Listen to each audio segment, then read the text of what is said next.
No ar, Minuto da Unicidade, com o pastor Tony de Souza.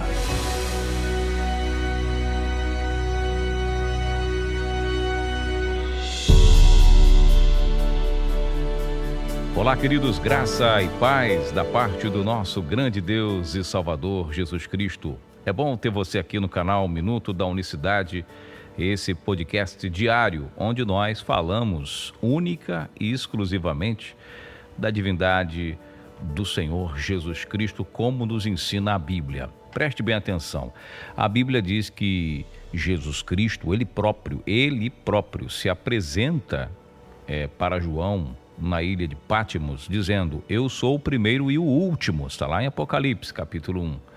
Eu sou o primeiro e o último. O que a religião fez ao longo desses anos? Dão para ele um segundo lugar.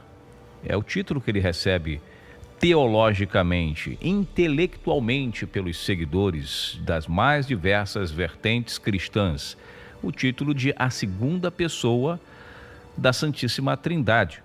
Colocaram 3 pessoas dentro da divindade, olha bem a situação, e colocaram, ainda que dizem que não, porque são pessoas, e tem uma hierarquia, porque se você for ler os evangelhos, você vai ver: vou para o Pai, que o Pai é maior que eu, o Pai me enviou, e por consequência disso eu vou enviar o Espírito Santo. Então, dentro das interpretações, das exegeses trinitárias ou unitaristas, né, que tem aqueles que creem em 2 somente, em Yahvé ou Yahu e seu filho Yeshua, tem esse detalhe também. Vamos falar na linguagem que é muito comum hoje na internet. Então, nosso trabalho aqui no Minuto da Unicidade é mostrar o Cristo que é ignorado por muitos, no qual se apresenta como o primeiro e o último. Jesus nunca ocupou e nunca ocupará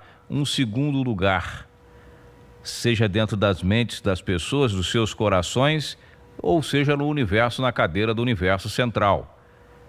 Para você me entender, nunca ocupou, nunca ocupará. O que acontece é problemas, eu digo até mesmo espirituais, de interpretação das palavras dos apóstolos. Eu digo problema espiritual porque não é somente um problema da teologia, uma grande falha teológica, um equívoco teológico, como alguns amigos meus falam para mim: não, a Trindade é apenas é que as pessoas não tiveram a revelação, é apenas um erro. Não é um erro, não é apenas mera e tão somente um erro. É, de fato, um problema que começou lá no Éden, quando o Satanás falou para Adão, para Eva, né? Vocês não podem comer isso, porque certamente o dia que vocês comerem serão como ele, como Deus, igual, né? Ou melhor, começou um pouquinho anterior a isso, né? Lá em cima, quando ele fala: vou botar meu trono, você é maior do que ele, ou melhor, você é igual a ele. Essa possibilidade de ter outro igual é rechaçado lá desde o princípio. Houve batalha no céu, foram expulsos de lá toda aquela turma que queria apenas, ele não disse que queria ser maior que Deus. Se você pegar mesmo, fazer uma exegese, ele queria ser igual, serei semelhante ao Altíssimo. Ponto. Aí você analisa, se um que tentou ser igual, parecido, foi banido, imagina você colocar 3 no mesmo nível hierárquico. É um grave erro. Então é uma questão que não é meramente teológica, mas é uma questão espiritual. E, claro, nesta batalha, essa guerra espiritual travada há muito tempo, de mostrar o Deus de Israel único e verdadeiro, um só Deus, é que, né, o mundo existe aí, muitos foram lançados em fogueira, muitos foram mortos. Eu quero, entre hoje e amanhã, meditar um pouquinho rapidamente na primeira carta do apóstolo Paulo aos Romanos, capítulo 1.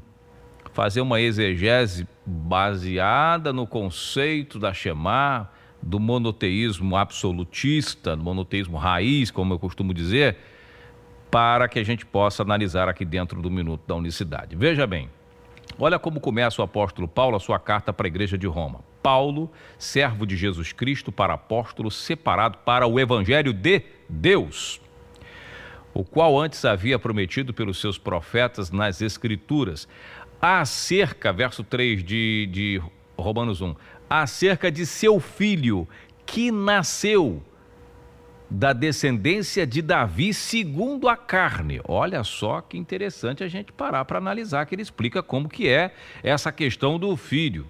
O seu filho que nasceu da descendência de Davi segundo a carne, declarado, olha só, presta atenção, verso 4, declarado filho de Deus em poder, segundo o Espírito de santificação pela ressurreição dos mortos, Jesus Cristo nosso Senhor, pelo qual recebemos a graça e o apostolado para a obediência da fé entre todas as gentes pelo seu nome, entre os quais sois também chamados para serdes de Jesus Cristo. Então, olha aí, pelo qual recebemos a graça e o apostolado mediante a obediência da fé entre todas as gentes pelo seu nome. Olha o nome de Cristo, como é que é maravilhoso. Mas veja bem, acerca do seu filho que nasceu da descendência de Davi segundo a carne, declarado filho de Deus em poder, não é um filho literal.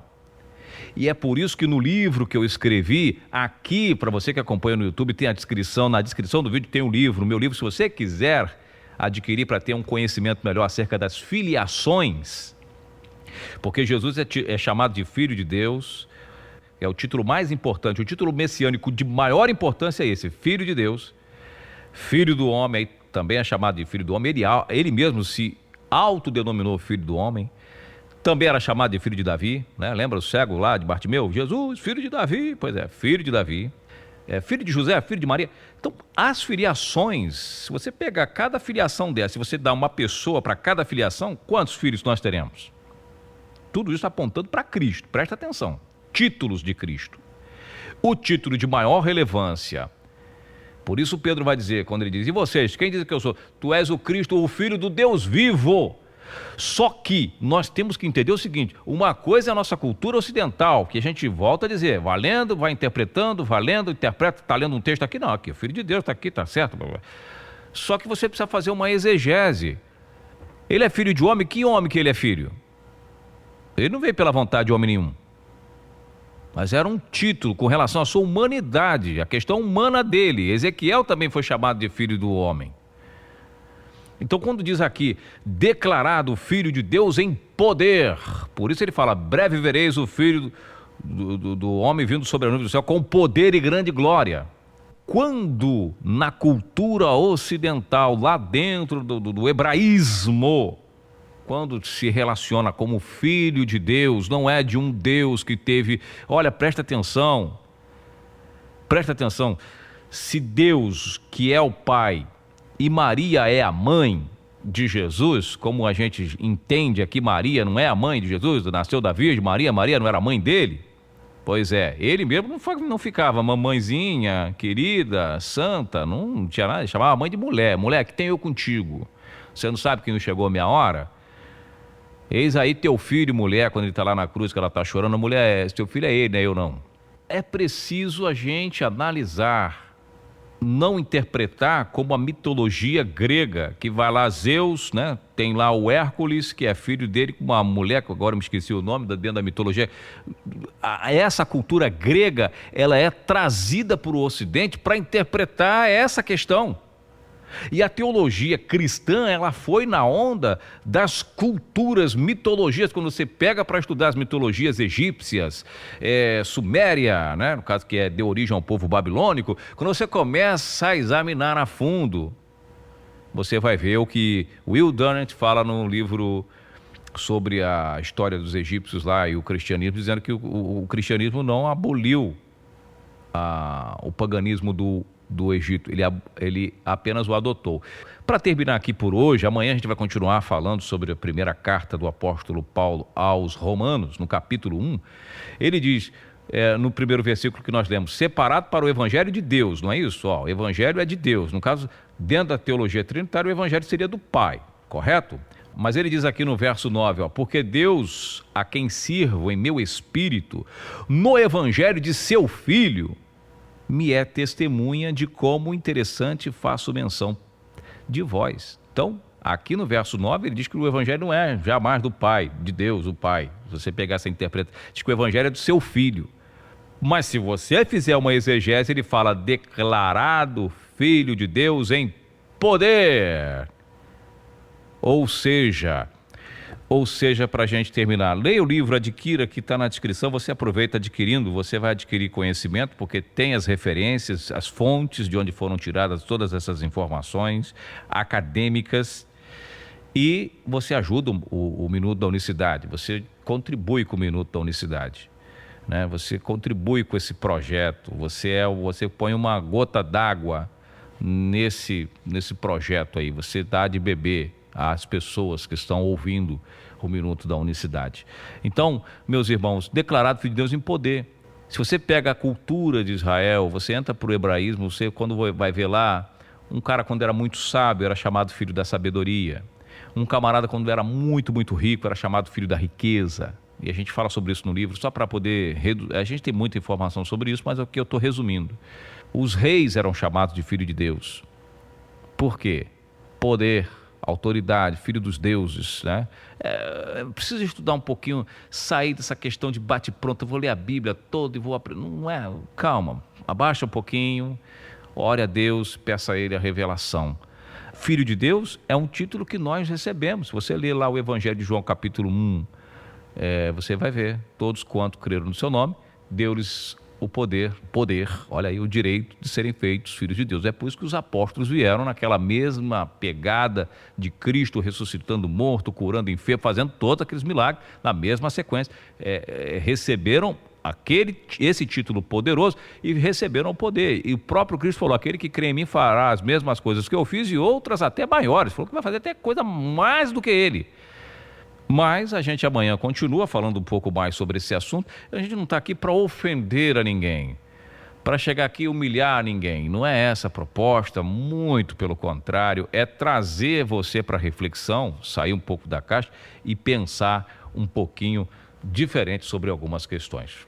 Meus amados, eu vou ficando por aqui. Não se esqueça de se inscrever no canal Minuto da Unicidade no YouTube. Se você quiser cooperar com este ministério, envie, né, uma contribuição para nós. Não precisa se preocupar se não puder, mas nos ajude.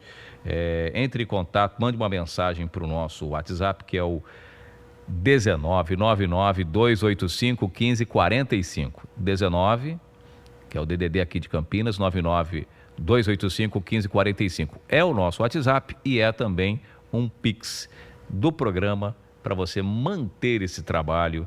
É uma ajuda bem-vinda. Se cada pessoa que ouve o nosso Minuto da Unicidade ajudar aí com R$1, R$2, a gente tem aí uma ajuda bastante aí significante para pagar uma conta de energia, né, que as energias estão bem caras, para comprar um equipamento, para pagar a nossa internet, enfim. Todas as ajudas são muito bem-vindas. Um forte abraço para você, a gente se fala. Graça e paz. Deus abençoe a todos. Minuto da Unicidade.